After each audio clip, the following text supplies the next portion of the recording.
राधे राधे दोस्तों, श्रिया की रसोई में आपका स्वागत है। आज हम बनाएंगे गेहूं के आटे और बचे चावल से एकदम टेस्टी चटपटा क्रिस्पी सा नाश्ता जो झटपट बन जाता है और हेल्दी भी होता है। इसके आगे बच्चे बाहर का पास्ता, मैगी, चाउमीन खाना भूल जाएंगे। और इसमें हमने ना सूजी, बेसन किसी भी चीज़ का यूज़ नहीं किया। तो चलिए बनाते हैं बचे चावल और गेहूं के आटे का नाश्ता। उसके लिए हमने 1 कप ले लिए हैं ये बचे वाले चावल। दोपहर में चावल अधिक हो गए थे, बच गए थे, उसी को हमने ले लिया है। कप से नापेंगे तो 1 कप है। इसको हमने ग्राइंडिंग जार में डाल दिया है। 2 से 3 टेबल स्पून पानी डाल के इसको बढ़िया अच्छे से ग्राइंड कर लेंगे। और देखिए हमारा चावल कितने अच्छे से ग्राइंड हो गया है। इसको हमने एक बड़े से बाउल में ट्रांसफ़र कर लिया है। मिक्सी के जार में हमने 1 से 2 टेबल स्पून पानी डाल के उसको खंगाल के बढ़िया अच्छे से उस पानी को भी हमने उसी बाउल में ट्रांसफ़र कर दिया है। इस तरह से सारी प्रोसेस हमने कर ली है। अब हम ले लेते हैं 1 कप गेहूं का आटा। आटा आप अपनी आवश्यकता अनुसार कम ज़्यादा कर सकते हैं। मैंने 1 कप लिया है और आटा एक बार में नहीं डालना है, थोड़ा थोड़ा डाल के मैंने मिक्सर से अच्छे से मिक्स किया या स्पून से अच्छे से मिक्स किया, जिससे कोई लम्स गुठलियाँ ना पड़ने पाए। तो इस तरह से थोड़ा थोड़ा मैंने बैचेस में इसको डाला है। जब तक मैं ये घोल तैयार कर रही हूँ तब तक आपसे प्यारी सी विनती कर रही हूँ, रिक्वेस्ट कर रही हूँ, अगर आपको मेरा वीडियो ज़रा भी पसंद आता है तो लाइक सब्सक्राइब कर दीजिएगा। बेल आइकन दबाना मत भूलिएगा, जिससे आने वाली वीडियो की नोटिफिकेशन आपको सबसे पहले मिल जाएगी। इस तरह देखिए हमने थोड़ा थोड़ा करके पानी डाला है, एक साथ हमने पानी नहीं डालना है, हमको थोड़ा थोड़ा करके पानी डाला है। और मिक्सर से मैंने अच्छे से इसको फेंट लिया है। और इतना ही गाढ़ा बैटर हमको चाहिए। बैटर हमको बहुत पतला नहीं चाहिए। अगर आप पतला ले लेंगे तो बैटर आपका पिचक जाएगा, तो इसलिए बैटर हमको गाढ़ा ही चाहिए, क्योंकि गेहूं का आटा है, मैदा होता तो थोड़ा पतला चलता। इसमें हमने डाल दिया था 1/2 टेबल स्पून या 1 टेबल स्पून नमक, 1 टेबल स्पून मैंने डाला है तेल। दोनों को अच्छे से हमने मिक्स कर लिया है, क्योंकि इसमें मॉइस्चर आ जाए, हल्की नमीपन आ जाए, जिससे हमारा जो भी नाश्ता बनेगा वो टाइट ना रहे, एकदम फूला फूला स्पंजी बने। इसीलिए हमने इसमें तेल और नमक डाला। सारी चीज़ों को हमने मिक्सर से मिक्स कर लिया। अब इसको ढककर रखते हैं साइड में और ले लेते हैं इडली का मोल्ड। जी हाँ, आज हम बनाएंगे मिनी इडली पास्ता। तो इडली के स्टैंड में हमने डाल दिया है 1 से 1.5 गिलास पानी। जितना स्टैंड में आपके लगता हो उतना आप इसमें डाल सकते हैं। और ढक्कन लगाकर इसको हम मीडियम फ्लेम पर पानी में उबाल आने देते हैं। तब तक इधर हम मिनी इडली स्टैंड ले लेते हैं।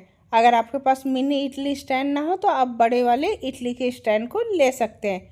उसका भी तरीका मैं आपको बताऊंगी। इसमें मैं तेल डाल के सारी इडली मोल्ड या मिनी इडली स्टैंड को ब्रश की सहायता से ग्रीस कर लेंगे, जिससे हमारा जो बैटर है वो तली में चिपके ना।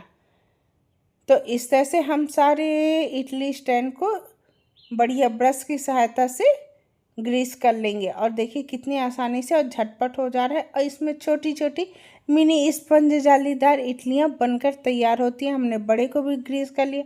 अब इसको रखते हैं साइड में और डोर को चेक करते हैं। डोर हमारा तभी तक रेस्ट में था जब तक हमने सारी तैयारियां की हैं। अब हमने ले लिया एक इनो फूड सॉल्ट। ये लेमन फ्लेवर का है, आपको कौन सा फ्लेवर पसंद है आप वो ले सकते हैं। तो स्पून में नापेंगे तो 1 टेबल स्पून रहता है 1 पाउच में, तो 1 टेबल स्पून मैंने डाल दिया है इनो फूड सॉल्ट। थोड़ा सा पानी डाल के अच्छे से मिक्स कर दिया है।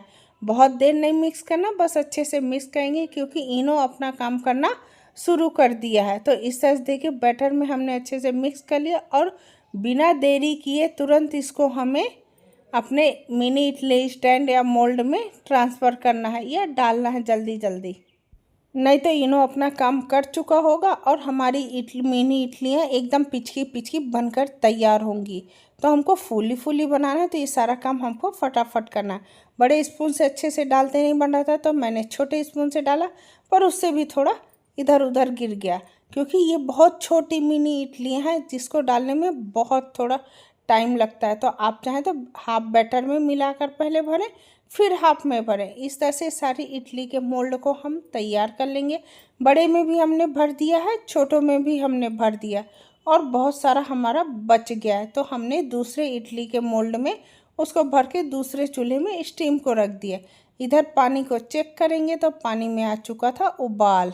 तो हमने तुरंत फटाफट ये इडली का मोल्ड स्टैंड लगा दिया, बड़ी इडली के स्टैंड को भी लगा दिया।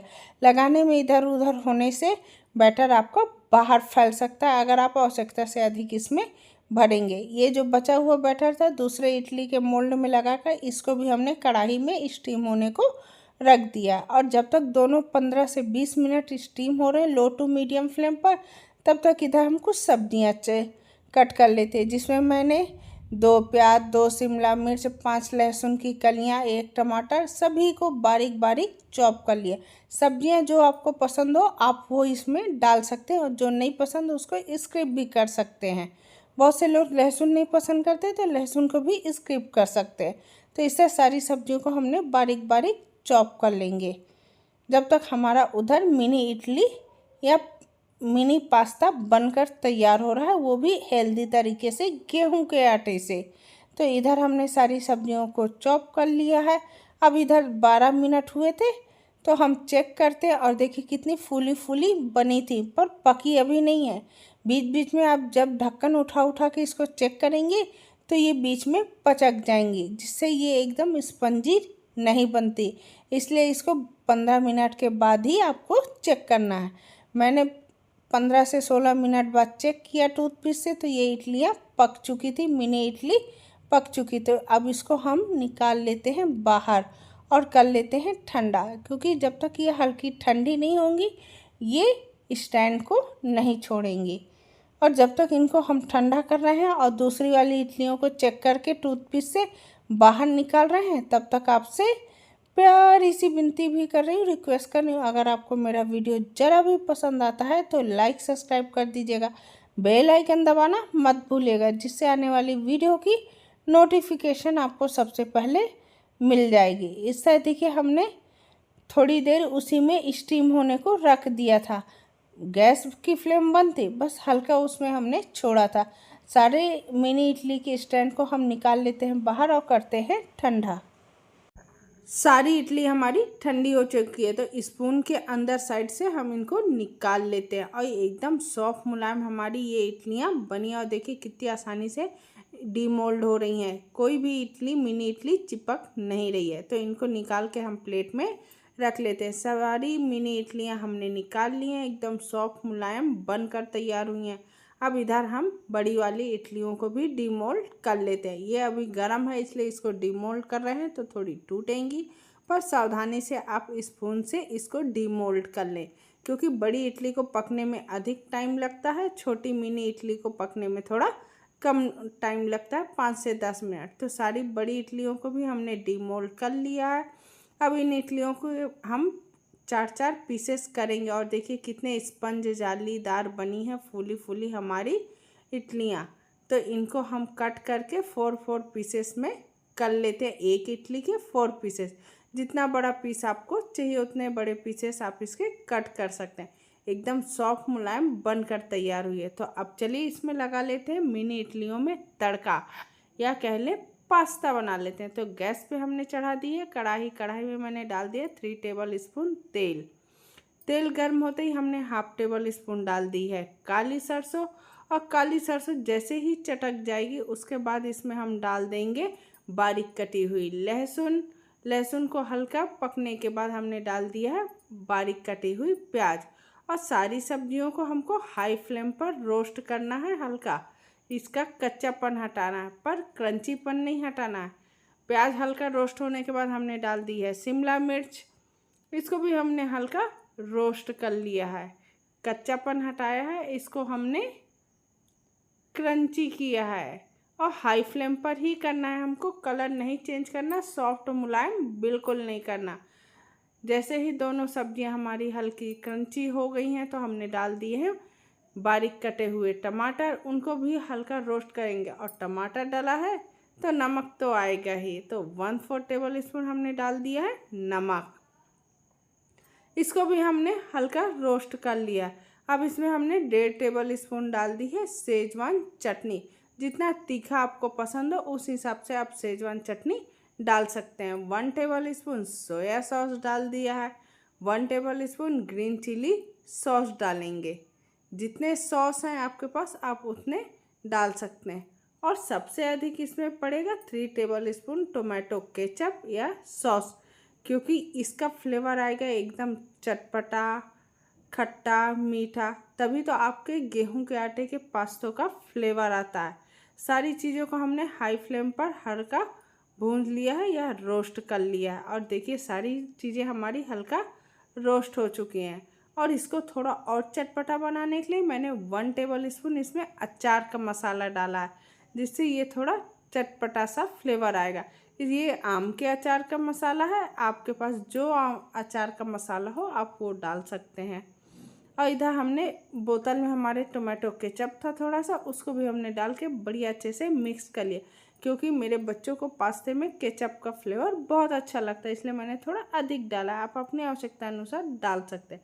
उसके बाद हमने डाल दी हैं गेहूं के आटे से बनी हुई मिनी इडलियाँ, और उसको हाई फ्लेम पर हमने इस तरह से चलाते हुए मिक्स कर लिया। 2 मिनट मिक्स होने के बाद हमने गैस की फ्लेम बंद करके इनको प्लेट पे निकाल के सर्व कर दिया। और देखिए ये कितनी बढ़िया हमारे गेहूं के आटे और बचे हुए चावल से मिनी इडली या मिनी पास्ता बनकर तैयार हो गया। इस तरह का पास्ता जब आप बच्चों को देते हैं ना, तो बच्चे बाहर का मैगी, पास्ता, चाउमीन खाना भूल जाएंगे। इतना टेस्टी ये पास्ता बनकर तैयार होता है, और ये हमने गेहूं के आटे से बनाया है।